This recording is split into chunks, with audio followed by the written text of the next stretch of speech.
Aleluia. O salmo de música Santa Paz do Senhor, amém? Amém. Amém, igreja? Amém. Você está feliz de estar na casa do Senhor? Você tem certeza que você está feliz de estar na presença do Senhor mais uma noite? Eu quero que você aplauda o Rei do Jeito dessa hora. A Ele toda honra e a Ele toda glória.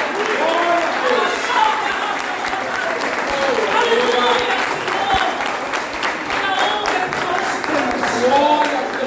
Eu quero acreditar que vocês estão felizes de poder estar mais um dia na presença do Senhor. Tome o seu assento nesta noite, meus irmãos. Oh, glória! Nós não podemos emocionalizar tudo. Nós não podemos. Eu não gosto disso. Mas é um privilégio para mim nesta noite estar sobre esse altar e ministrar a palavra de Deus. Nós temos visto, meus irmãos, o que tem acontecido lá no Rio Grande do Sul. E toda hora que a gente vê aquelas reportagens, eu sou muito chorona, meus irmãos. Então toda hora que eu vejo alguma reportagem, eu choro. E ao mesmo tempo eu glorifico a Deus, porque o Senhor tem cuidado do povo dele. Porque temos testemunho de que o Senhor cuidou dos servos dele que estavam lá naquele meio daquela enchente. Então hoje é um privilégio meu poder estar aqui e ministrando a palavra do Senhor. E às vezes você fala, meu Deus, mas eu não estou feliz porque eu não tenho isso. Deus, eu não estou feliz porque eu não tenho aquilo. Deus, eu não estou alegre neste dia porque eu queria que fosse assim. Não, igreja amada do Senhor, nós temos que ser felizes porque o fôlego de vida é na vida em mim e na vida em você todos os dias. Sermos mais gratos todos os dias, meus irmãos. Aí você vai falar, mas missionário, você não tem o problema que eu tenho, não. E também você não tem o problema que eu tenho. E também você não tem a dificuldade que eu tenho. Todo mundo tem o seu problema, meus irmãos. Mas o que eu quero passar para você nesta noite, que o problema na nossa vida, ele não pode ser um ponto final. Mas o meu e o teu problema, ele tem que ser um ponto de partida. Ele tem que ser um start na minha e na tua vida. Esse problema tem que ser o início de tudo. Não. Hoje em dia, o problema tem sido o fim da igreja. Não, eu vou te mostrar dentro dessa palavra, uma palavra muito conhecida, que aqui foi o início de tudo para a vida desse homem. Abra comigo lá nos livros sinóticos nesta noite. Livro de Jesus, segundo escreveu Marcos nesta noite. Louvado seja o nome do nosso Deus. Marcos, ele escreveu para mim e ele escreveu para você. Como assim, missionária Catiane? A leitura e o entendimento de Marcos é para mim e para você.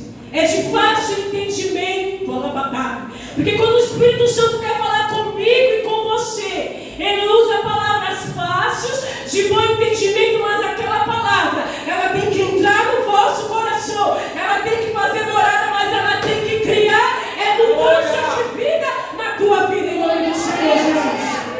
Aleluia, louvado seja o nome do nosso Deus. Quero agradecer a oportunidade dos pastores assim me dão, os obreiros, a intercessão da casa do Senhor, por mais essa oportunidade de poder ministrar a palavra do nosso Deus. Marcos 10, Eu vou estar lendo do versículo 46 até o versículo 52. Marcos 46. A epígrafe desse texto diz assim: o cego de Jericó. Amém, igreja amada do Senhor? Vocês estão me ouvindo? É porque eu estou com um probleminha de audição. Amém? Diz assim: depois foram para Jericó, e saindo ele de Jericó com seus discípulos, e uma grande multidão, Bartimeu, o cego, filho de Timeu, estava sentado junto ao caminho mendigando. E ouvindo que era Jesus de Nazaré, começou a clamar e a dizer: Jesus, filho de Davi, tem misericórdia de mim. E muitos o repreendiam para que se calasse. Mas ele clamava cada vez mais: Filho de Davi, tem misericórdia de mim. E Jesus, parando, disse que o chamasse. E chamaram o cego, dizendo-lhe: tem de bom ânimo, levanta-te, que ele te chama. E ele, lançando de si a sua capa, levantou-se e foi ter com Jesus. E Jesus, falando, disse-lhe: que queres que te faça? E o cego lhe disse: Mestre, que eu tenha vista. E Jesus lhe disse: vai, e a tua fé te salvou. E logo viu e seguiu a Jesus pelo caminho. Louvado seja o nome do nosso Deus por essa palavra. O cego de Jericó, ele não tinha nome. Diz que ele era o cego Bartimeu. Mas Bartimeu em aramaico significa, meus irmãos, filho de Timeu. Então aqui nós temos cego, filho de Timeu. Então Bartimeu não é o nome dele, não é o sobrenome dele, não é nada. Ele não tinha nome, esse cego. Em todos os estudos ele não tinha nome. Mas diz que ali ele se encontrava em Jericó, uma cidade muito rica, uma cidade muito bela, uma cidade que tinha por sobrenome, o título de Jericó significava fragrância, porque era uma cidade que tinha muitas palmeiras. E quando dava os ventos das palmeiras, sai aquele grande aroma. Então por isso uma cidade de fragrância. Diz que a cidade de Jericó ficava próximo ao Mar Morto, próximo ao Rio Jordão. Era uma cidade muito rica, que tinha um tráfego muito grande de pessoas que subiam para Jerusalém. Então para você ir para Jerusalém, você passava em Jericó.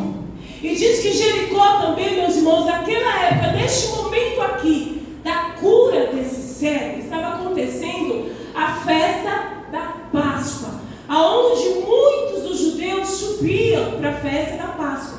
Então diz que a multidão era muito grande, porque diz que o homem que tinha 12 anos e vivia a 25 quilômetros de Israel, ele tinha por vez de ir visitar a festa da Páscoa.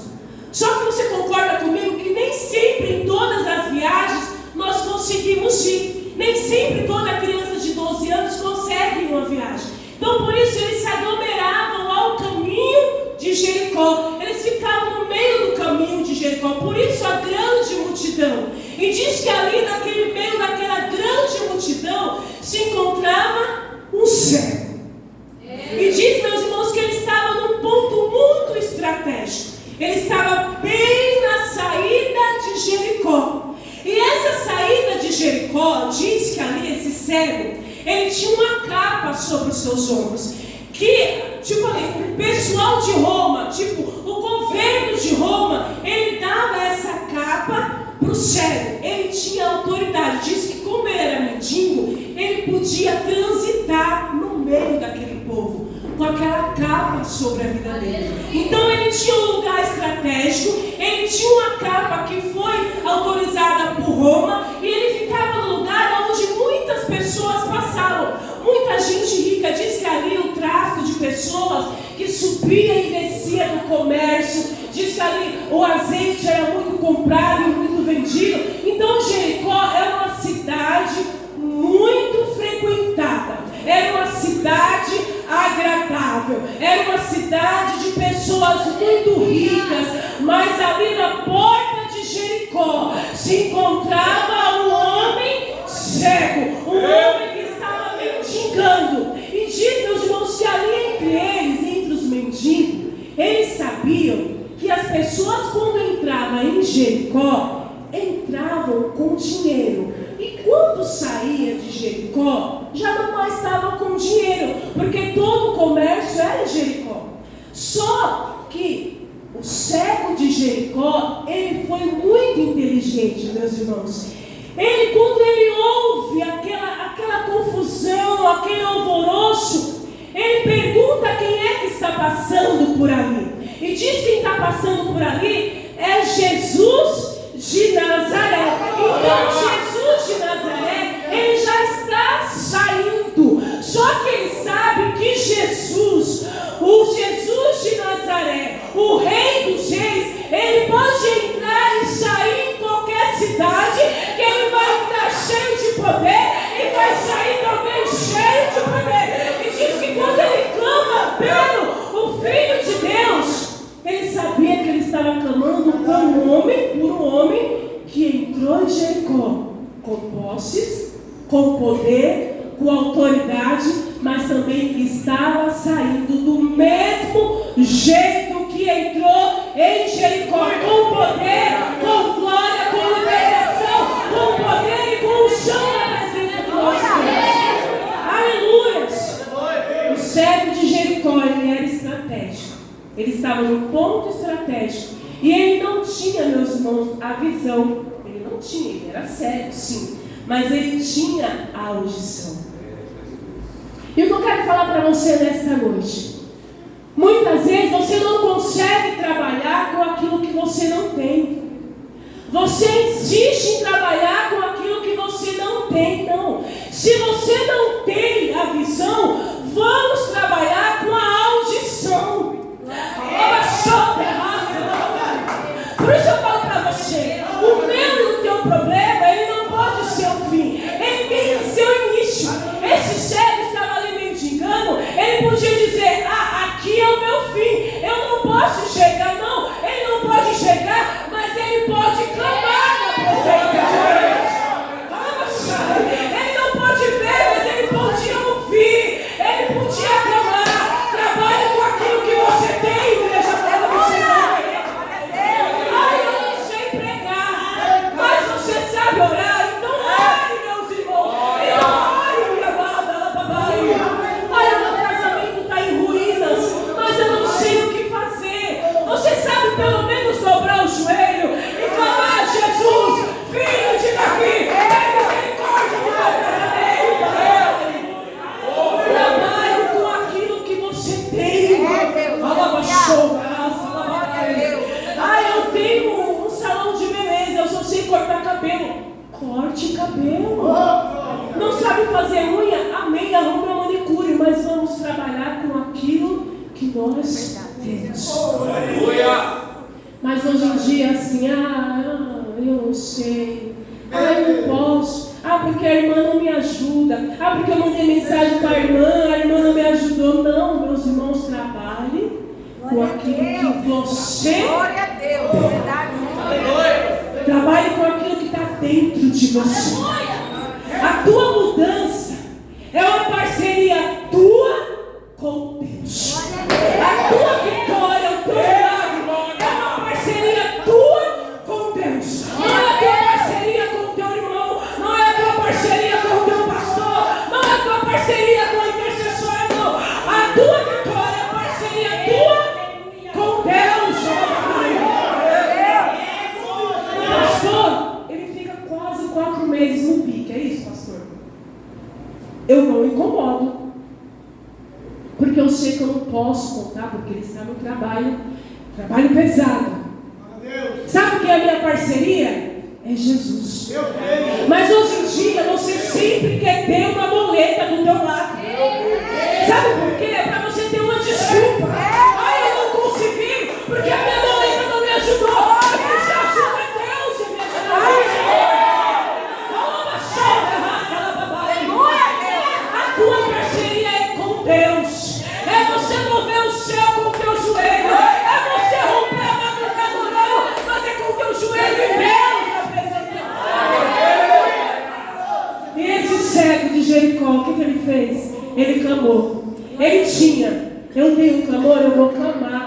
na presença do Senhor. Eu vou clamar na presença de Deus. Diz que ele fala: Jesus, filho de Davi, tem misericórdia de mim. Ali ele reconhecia o poder de Jesus. Ali ele reconhecia a descendência de Jesus sobre a casa de Davi. Ali ele reconhecia o poder do nosso Deus. E diz que quando ele clama, a multidão queria, igreja amada, parar o clamor daquele cego. E muitas vezes eu e você, quando a gente se sente pressionado, a gente quer parar, pastora Simara. Ah, não me impressiona não, porque se você me pressionar eu não funciono. Se você me pressionar eu paro, não. Sabe o que o mendigo falava aqui? Sabe o que ele dizia? Quanto mais eles me pressionarem, mais eu vou clamar.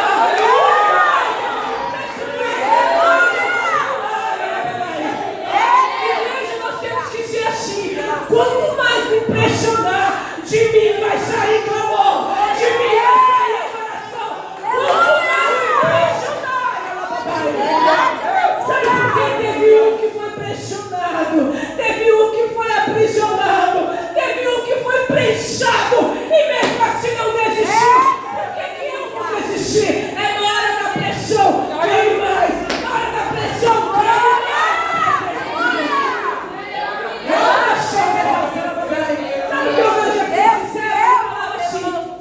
Pode me tentar parar, mas enquanto você tentar parar, mais eu vou clamar.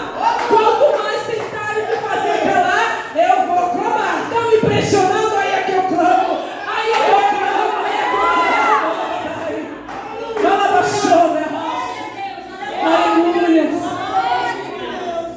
E diz aquele clamor chamou a atenção do mestre para ele.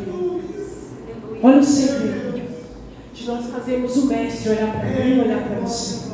O segredo, meus irmãos, é clamar na presença de Deus. É o teu clamor que chama a presença do mestre para você.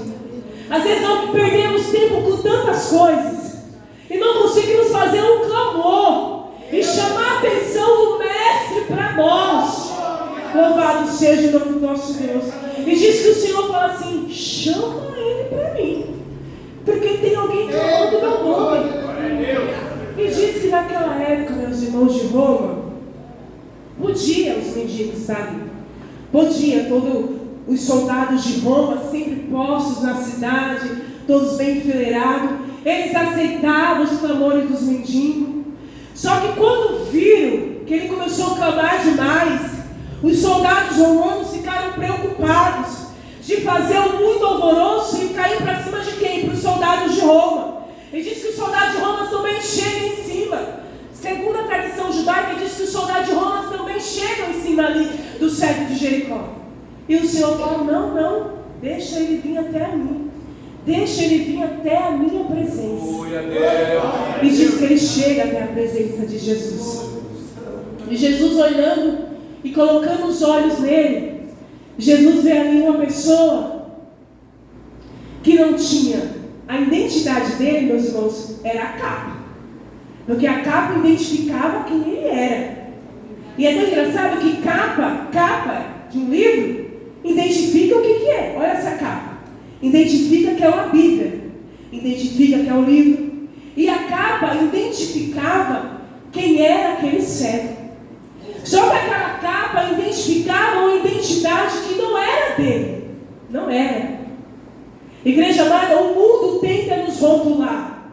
Pessoas tentam nos rotular, colocando sobre mim, sobre você, uma capa que não é nossa.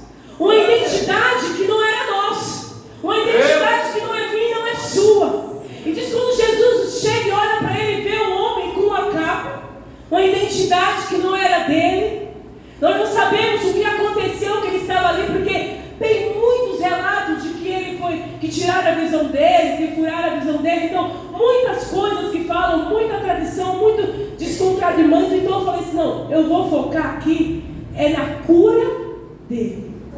E diz que quando ele chega na presença do Senhor, o Senhor fala para ele assim: o que queres que eu te faça? E segundo o estudo, meus irmãos, diz que o Senhor lhe pergunta, e quando ele pergunta pergunta isso, tinha uma grande multidão em volta dele. Os romanos também estavam em volta dele. Porque você consegue entender que muitos ali conheciam aquele cego. Muitos ali viam o dia a dia daquele cego. Então quando Jesus pergunta: o que queres que eu te faça? Jesus pergunta em público para que todo mundo ouça a pergunta de Jesus. Mas também ele iria responder também em público. E ali seria um grande milagre. Diz que é um dos milagres lindos da história bíblica. E diz que ele fala assim: Jesus, que eu volte a ver. Aleluia. Meus irmãos, ele não era um cego de nascença. Ele já tinha tido visão na presença do Senhor. Ele já tinha sido uma pessoa como eu e você, que entrava e saía nos lugares. Não sabemos o percurso do que aconteceu durante a vida dele, que de repente ele estava ali no chão, mendigando, pedindo esmola. Só que naquele dia, aquele grande dia, era o dia que quando Jesus chama ele, sabe o que ele faz? Automaticamente ele tira de sobre si aquela capa de identidade que não era dele. E ele vai até os pés de Jesus, porque ele sabia que nos pés de Jesus aquela capa não era mais precisa sobre a vida dele, meus irmãos. Aquela capa que identificava que era para ele receber uma esmola, que ele tinha livre acesso a pedinte. Não, quando ele vai até a presença do Senhor, ele tira aquela capa de vergonha, aquela capa de desonra, aquela capa de mendigo, aquela capa de sofrimento. Nessa noite, se você entrou aqui com a identidade que não é sua, Jesus, tira nessa noite em nome de Jesus. Se você entrou aqui com a capa que não é sua, com o rótulo que não é teu, nesta noite vai ter que sair em nome de Jesus.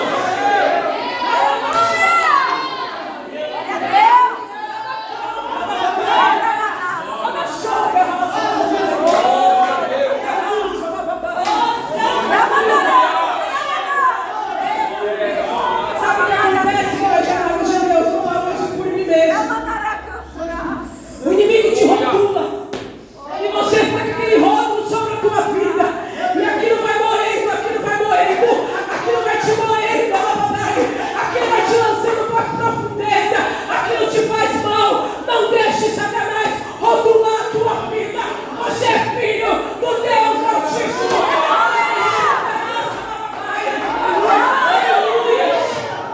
Aleluia. O inimigo quer ver eu e você andarmos numa vida de sofrimento, de contenda, de discórdia. O inimigo quer falar para mim e para você: adianta ir para os cultos. Agora tá frio, tá demais. Ir para o culto cheio de calor. O inimigo até isso lança: não vai hoje não para o culto, pastor, é muito calor, você vai passar mal. O inimigo quer ver isso. O inimigo quer falar assim: adianta você ir para o culto todos os dias? Olha como está o seu lar, olha como está a sua família, olha como está o teu parente. Igreja amada, adianta sim. Olha, tudo que eu enfrento e passo aqui não se compara com a glória que há de ser revelada sobre a minha tua vida. Sabe o que eu sempre falo? Eu sempre falo para Deus: se chegar aquele grande dia, as trombetas soarem e eu ainda ficar, não, Jesus, não, eu não quero ficar. Se eu corro tanto, se eu luto tanto, eu luto para aquele grande dia eu ter salvação na presença de Deus. O pessoal está invertendo tudo, meus irmãos. Coração, amigo. Falta tempo ainda, vai embora. O mundo está invertendo tudo. Eu venho para o Evangelho porque eu quero casa, isso é ótimo. Eu venho para o Evangelho porque eu quero carro, isso é ótimo. Eu venho para o Evangelho porque eu quero casar. Tem solteiros aí? Tem solteiros aí? Tem solteiro? Oh, glória! Eu venho para o Evangelho porque eu quero isso, eu quero aquilo. Tudo isso o Senhor acrescenta. Mas ainda eu venho para o Evangelho, pastor Rafael e obreiros, Porque eu quero morar no céu com Jesus. Porque eu não quero alabatar e raça, alabachai. Eu não quero ficar aqui naquele grande dia, Jesus. Eu não quero ficar aqui. Eu queria matar e eu não consegui. Não, eu não quero alabatar, não. Eu quero subir com meu Jesus. E o adversário, ele tenta colocar uma capa sobre mim e sobre você. Capa de derrota. Ai, você vai trabalhar de novo naquele lugar. Ai, misericórdia, aquele patrão. Ore pelo seu patrão. Abençoe o seu patrão. Abençoe o lugar onde você está. Esse cego aqui, aonde ele estava, sabe o que foi? Foi um lugar da transformação dele. Um lugar onde ele estava foi um lugar da vitória dele. Foi um lugar da mudança de vida dele. Aonde você está, abençoe. Aonde você estiver, ore, abençoe, prospere o crente. Não é as pessoas às vezes, não. É o Senhor querendo de mim e de você. Que a gente ore e abençoe o lugar por onde a gente passa. Meus irmãos, eu encerro aqui nesta noite. E eu deixo para o teu coração nesta noite. O inimigo, ele tem tentado, ele tem colocado algumas capas. E se você não vigiar, eu não falo capa de fingimento, não. Eu falo rótulo.